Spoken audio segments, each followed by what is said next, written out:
Hello everybody, hope you all are doing well. Today we will discuss something about essay writing. When I say something, it means the introduction to essay writing. आज हम सीखेंगे कि introduction क्या है, essay writing क्या होता है, why is it important and how can we write the different types of essays, right? And I'll also tell you some topics. मैं आपको कुछ topics भी बताऊंगी जिस पे आप essay writing prepare कर सकते हैं. So let's begin. सबसे पहले essay होता क्या है?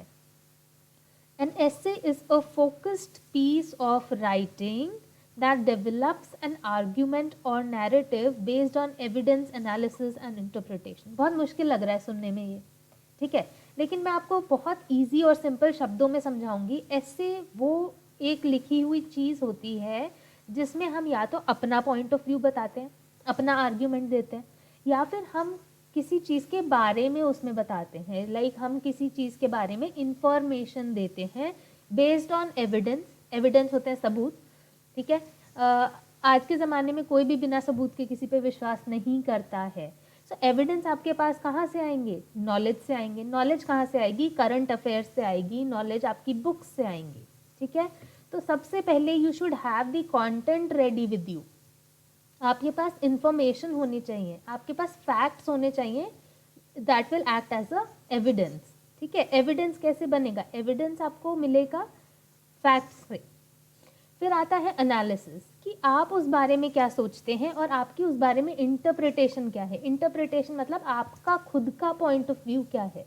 जैसे if we talk about women in India, कोई बोलेगा कि women in India are free, but some will say that the women of India are not at all free, right? So it is your interpretation. वो आपके ऊपर depend करता है कि आप कैसे सोचते हैं, ठीक है. तो आज हम देखते हैं डिफरेंट एलिमेंट्स ऑफ एन एसे. एक एसे के डिफरेंट पार्ट्स क्या होते हैं, उसको बहुत इंटरेस्टिंग वे में हम कवर करेंगे one by one in are further videos. सबसे पहले हम बात करते हैं इंट्रोडक्शन के बारे में. इंट्रोडक्शन क्या होता है? जब आप टॉपिक के बारे में कुछ बताते हैं, दैट इज़ कॉल्ड इंट्रोडक्शन. मेरी नेक्स्ट वीडियो में मैं आपके साथ शेयर करूंगी कि इंट्रोडक्शन हम लिखते कैसे हैं, how to write an effective introduction. एक चीज़ ध्यान रहे दोस्तों, जब भी हम इंट्रोडक्शन लिखते हैं तो पहले 10 सेकेंड या 20 सेकेंड में ही रीडर जज कर लेता है कि ये ऐसे अच्छा है कि नहीं, हमें ये ऐसे पढ़ना चाहिए कि नहीं, ठीक है. तो introduction is the most important part of an essay. Essay का सबसे इम्पॉर्टेंट पार्ट कौन सा होता है? इंट्रोडक्शन. मैं बहुत ही ईजी वे में आपको बताऊंगी कि इंट्रोडक्शन कैसे लिखते हैं. फिर थीसिस होता है, the content that you will right, जो आप फैक्ट्स एंड फिगर्स मेंशन करेंगे, जो आप इंफॉर्मेशन शेयर करेंगे एसे में, वो होती है थीसिस. और जो एसेज होते हैं ना, like paragraphs, there are 4 to 5 paragraphs और 6 पैराग्राफ्स सपोज इन एन एसे.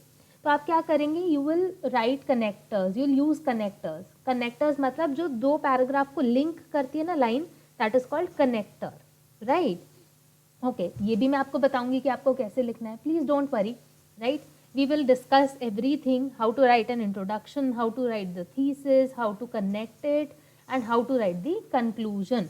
आपका जो कंक्लूजन है वो आप कैसे लिखेंगे, मतलब लास्ट में जब आप पूरे को समराइज कर देते हैं ना, पूरे ऐसे के बारे में बताते हैं, उसका निचोड़ क्या है, उसको हम कहते हैं कंक्लूजन.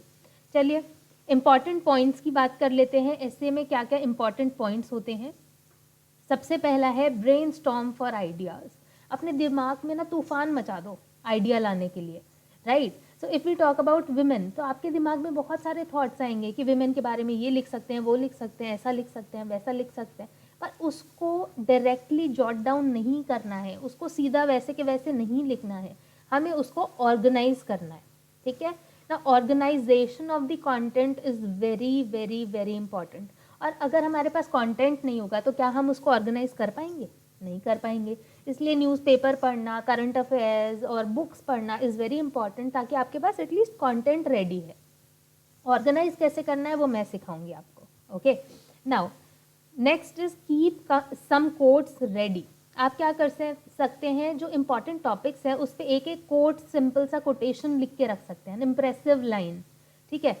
कंटेंट आपके पास कहाँ से आएगा? कंटेंट आएगा न्यूज़पेपर से, करंट अफेयर्स से और बुक्स से. जो भी आप पढ़ेंगे उसी में से कोई ना कोई टॉपिक आएगा ऐसे राइटिंग के लिए.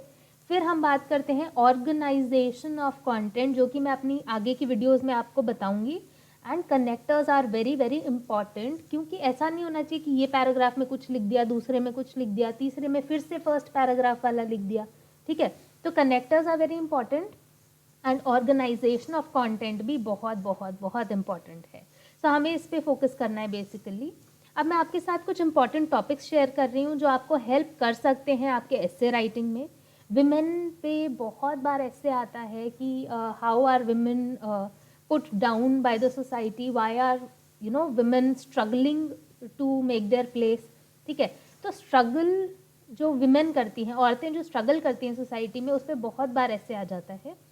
सोशल इश्यूज पे ऐसे आते हैं कि क्या क्या डिफ़िकल्टीज सोसाइटी के लेवल पे फेस कर रहे हैं लोग, ठीक है। एनवायरनमेंट के बारे में बहुत बार आ जाता है ऐसे। एनवायरनमेंट क्या होता है? आपकी प्रकृति, the environment that you are living in, right. And pollution क्या होता है? प्रदूषण, राइट। सो प्रदूषण के बारे में बहुत बार ऐसे लिखने को आता है। कंटेम्प्रेरी इश्यूज का मतलब होता है जो आज के टाइम पे आप इश्यूज फेस कर रहे हैं, प्रॉब्लम फेस कर रहे हैं, वो होते हैं कंटेम्प्रेरी इश्यूज। जैसे अभी क्या प्रॉब्लम चल रही है? कोविड-19 की प्रॉब्लम चल रही है, ठीक है। कभी हो सकता है इलेक्शंस चल रहे हो, उसमें कुछ प्रॉब्लम हो जाए। तो कंटेम्प्रेरी इश्यूज मतलब अभी प्रेजेंट टाइम्स में क्या क्या प्रॉब्लम्स चल रही हैं, ठीक है। So hope you have understood, you have got at least कि एस्से का मतलब क्या होता है। आज मेरा सिर्फ एक ही मोटिव था, आपको ये समझाना कि एस्से का मतलब क्या होता है और उसके डिफरेंट पार्ट्स क्या होते हैं, right. So hope you have understood this. हमारे आगे की वीडियोस में हम एक एक करके कवर करेंगे कि एस्से के पार्ट्स को लिखते कैसे हैं। So hope you have understood this well. हमारा जो बेसिक इंग्लिश का कोर्स है, जैसा कि आप जानते हैं, वो बहुत जल्दी ही स्टार्ट होने वाला है। तो you can enrol for that. नीचे दिए गए नंबर्स पे आप कांटेक्ट कर सकते हैं और एनरोल कर सकते हैं बेसिक इंग्लिश के कोर्स के लिए इन जस्ट 99 रुपीज़। और ये सिर्फ फर्स्ट 1000 मेंबर्स के लिए है। So please come and enrol with us. Thank you so much everybody.